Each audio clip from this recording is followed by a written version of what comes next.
Ladies and gentlemen, welcome to XM Gaming's NASCAR Series opener at Daytona International Speedway. We're here under the Florida sun waiting to find out who's going to lead off the series championship. Rook has won qualifying by a narrow margin, taking pole followed closely by Arctic Owl. Row 2 is Ruckus in the number 13 alongside Miller in the number 12 Monster Energy car. Row 3 is returning driver and XM Racing Series midfielder Fate of the Beard, here to challenge the banks of Daytona, while newcomer Talon is coming in the Interstate Batteries number 18. Sporting a camouflage National Guard car is Mercenary, and bringing up the rear is the number 22 of Here Comes Everybody. Coming towards the line for the start, Rook is taking advantage of his right to set the pace at the start as he catapults off, trying to leave the other drivers snoozing. Mercenary takes the high line into turn 1, and Fate dives down into the bottom of the track, hugging the yellow line to make a pass on the National Guard car, bringing Fate up to the 6th position, but leaving a wide interval to Ruckus up ahead. Rook leads but is chased closely by the number 30 of Arctic Owl and the number 12 and the 18, as all four look to be pulling away from Ruckus as everyone scrambles to find grip somewhere on the banking of this track. Coming around to complete the third lap, a sizable gap is opened between the leading 5 drivers and the trailing 3, really underlining how important it is to draft around this track. And in last place we have Here Comes Everybody, as he seems to be really struggling to get the car to grip the surface, sliding all over the track and grazing the outside walls. Rook seems to have found a line the Superflow Chevy will stick to, but coming up from behind is a Sugar Train of the Hershey's car and the number 12 Monster Energy car. Not to be left behind though is Talon, surprising everybody by keeping up with the leaders here. You can see though that the number 18 Interstate Batteries car is starting to fall out of the slipstream just as Ruckus appears to be getting into it, making up ground gradually on Talon while the top 3 slowly sneak away.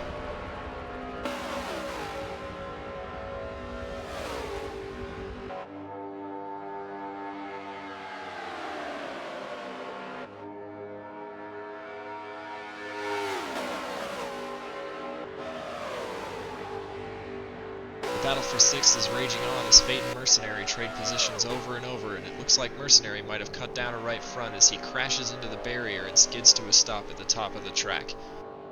Still fighting for control of that blue number 22, Here Comes Everybody absolutely destroys Mercenary's car in a devastating crash. He must have been confused by the camouflage or not seen the National Guard car at all. Coming out of the pits after having his team essentially rebuild his car in 30 seconds flat, Here Comes Everybody is 2 laps down, right in front of the leaders. Rook is dropped to 3rd after taking his mandatory stop, hoping to get ahead of the competition caution that's inbound.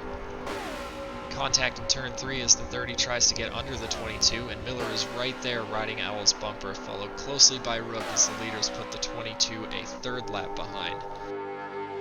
Just a reminder that this recap is sponsored by Flows Oil. Slick in your engine so you can be slick on the track. As we come toward the green flag on lap 22, we have Rook back in 1st position with Arctic Owl in 2nd, followed by Miller, Talon, Fate, and Ruckus. 2 drivers down from mechanical issues, with Here Comes Everybody's duct tape fixes not holding up in the Florida heat. Nokira takes the pace car off the track, and Rook is taking the restart fairly slowly, again trying to keep the other drivers guessing. Arctic Owl looks to be ahead as they cross the line, but the marshals have called it fair, and Rook takes the inside line going into turn 1. Miller and Talon follow suit on the inside, leaving Owl out to dry on the high side of the track, falling victim to that ever-important draft. You never want to be caught alone out here. Coming out of turn 2, Miller is in the wall. Who knows what happened there?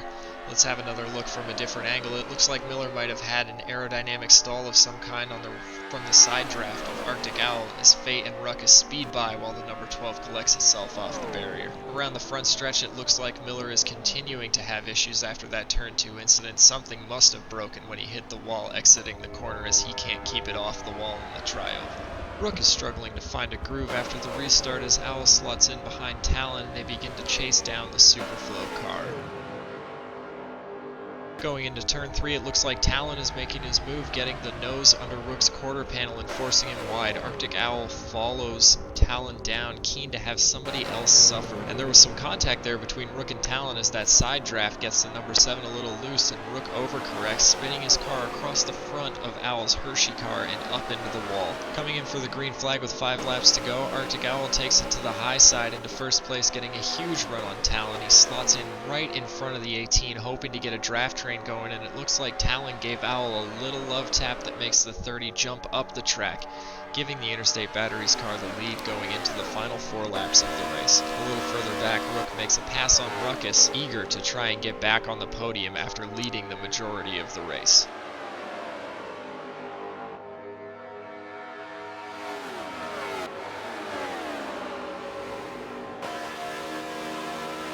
As they come across the line, Talon takes the victory off the back of a classic bump and run play, with Arctic Owl in second and Fate of the Beard in third.